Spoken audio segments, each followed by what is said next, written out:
Hey everybody, this math lesson is for Thursday, February 25th. So we're going to go ahead and start by reading our standard.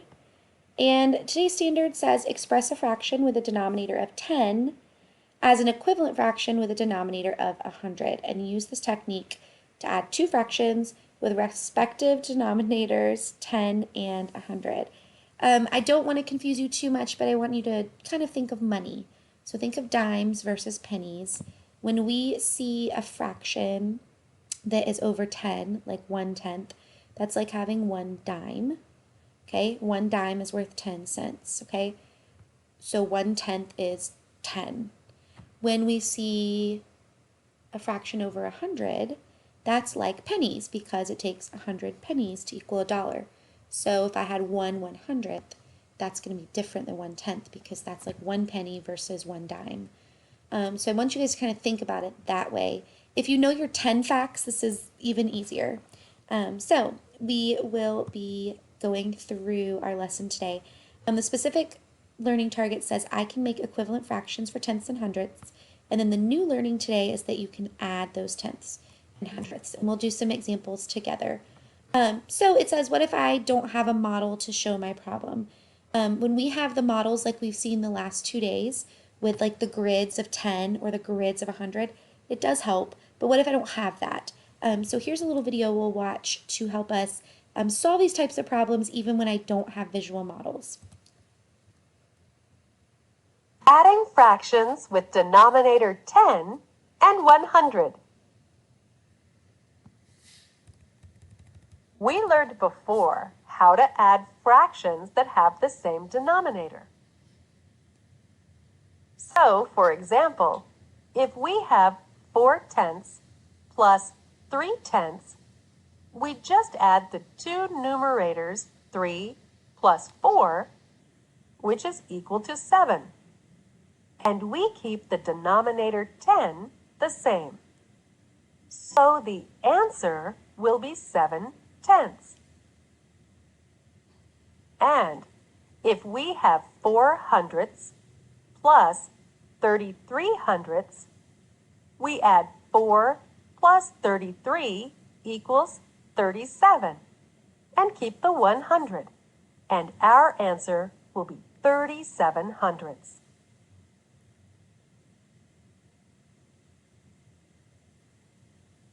What if we need to add two fractions that don't have the same denominator, such as 4/10 plus 33/100ths? How can we do that? Well, we cannot simply add the numerators because our denominators are different here.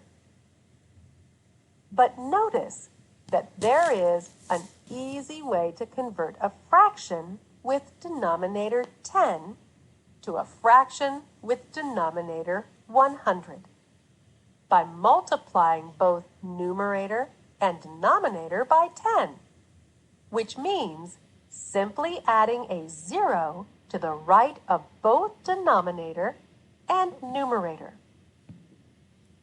So, to add 4/10 to 33/100ths, we can first convert 4/10 to 40/100ths. So we will have two fractions with equal denominator. We add 40 to 33 to get 73 and leave the denominator 100 unchanged. And our answer will be 73/100ths. In general, if we wanted to add fractions with denominator 10 and fractions with denominator 100, we first convert the fraction having denominator 10 to equivalent fractions with denominator 100. Then we add the fractions by adding the numerators and leaving the denominator 100 unchanged.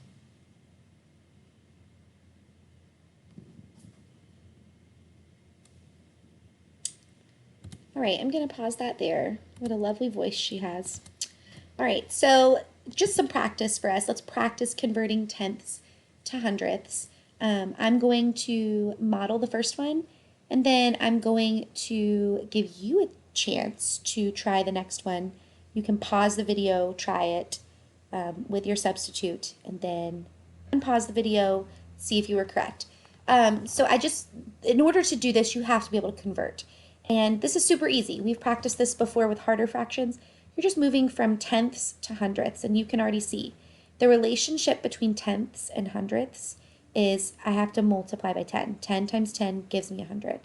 So if that's true, I do that on the bottom and I do that on the top. 10 times 10 is 100. 5 times 10 is going to give me 50. So what I know now is that 5 tenths, which is a half, is the same as 50 out of 100, which is also a half. So that makes sense. Okay, I did that by figuring out the relationship between 10 and 100. So I want you guys to now try the same thing. Think about how you get from 10 to 100. You can pause the video now and try this.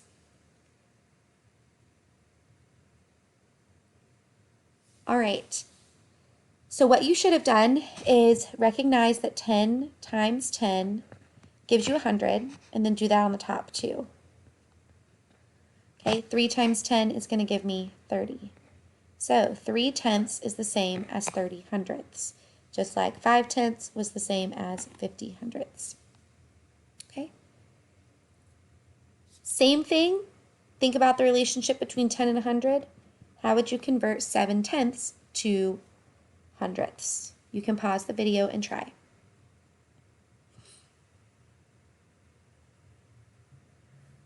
All right, you should have recognized that 10 times 10 equals 100. I will do the same thing on top. 7 times 10 equals 70. So 7 tenths is the same as 70 hundredths. Right?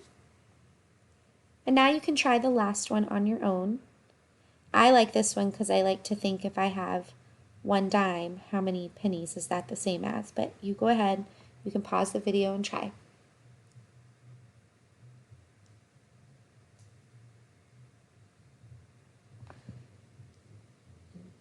Okay. Well, I know that 10 times 10 gives me 100, just like I saw in all the other problems. So I'm going to multiply by 10 on the top as well. 1 times 10 is 10. 1 tenth is the same as 10 hundredths. And we've seen that with models this week as well. This is how you can solve these types of problems without your visual models. Okay.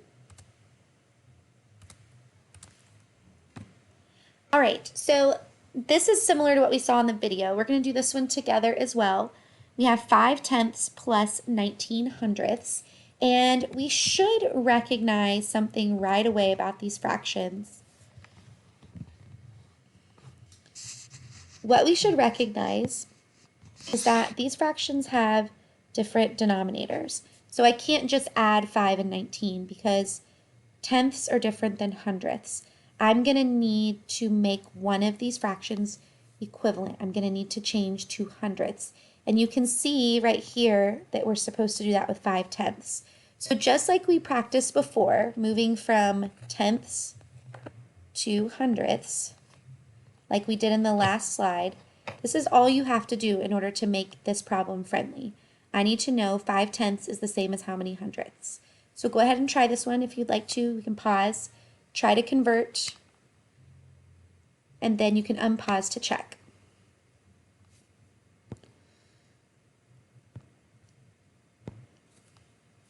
All right, so you probably noticed that to get from tenths to hundredths, you have to multiply by 10. 10 times 10 is 100, so I'm going to do that on the top as well. 5 times 10 is 50. This means that 5 tenths is the same as 50 hundredths, so I'm going to write 50. Now I should notice that I have matching denominators, so I can now solve this problem. Now that my denominator matches, I know that it's going to be 100, that's my denominator, and my numerator is easy, just add 50 plus 19. 50 plus 19 is 69. So that would be your answer for this problem.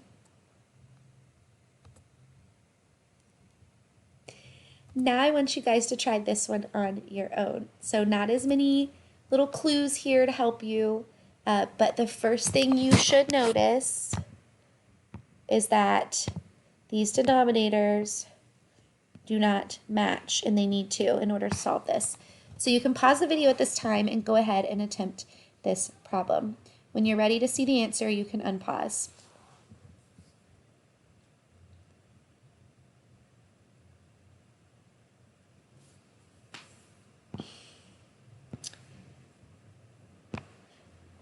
All right, so 75 hundredths can stay. That one's good, but we need to convert 2/10 to hundredths. So as we've practiced a couple times, we need to just change this to a fraction that's over 100. In order to get from 10 to 100, we multiply by 10. 10 times 10 equals 100. I'll do the same on the top. 2 times 10 is 20. So that's not my answer, but I can now solve this problem. So now my new problem is 75 hundredths plus 20 hundredths. And now that my denominators both match, I can solve this. My denominator will be 100, and then 75 plus 20 is going to give me 95. That would be your final answer. Almost a whole, 95 hundredths. So that is almost one whole.